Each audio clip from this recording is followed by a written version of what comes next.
தமிழர்கள் மீது கை வைத்தால், இந்த கன்னட கைவர்கள் கை வைத்தால் பதிலடி கொடுக்க வேண்டும். அங்கங்கே பதிலடி கொடுக்கணும்.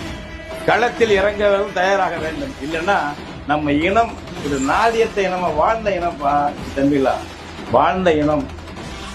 சேர சோழ பாண்டியன் சொல்றோம்.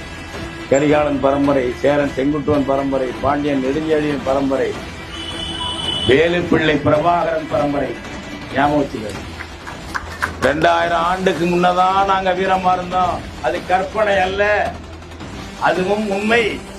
20ஆம் நூற்றாண்டில் 21ஆம் நூற்றாண்டில் புதிய கரிகாலனாக, புதிய செங்குட்டுவனாக, ஆரியப்படை கடந்த புதிய நெடுஞ்செழியனாக வந்தோம் என்று விடுதலை புலிகள் வந்தார்கள் இல்லையா? பிரபாகரன் தலைமை தாங்கினார் அல்லவா? இந்த இனம் தானே, நம்ம ரத்தம் தானே. அந்த வீரம், அந்த அறிவு, அந்த அர்ப்பணிப்பு நமக்கும் உண்டு. தமிழ்நாட்டிலும் அது அரங்கேற வேண்டும்.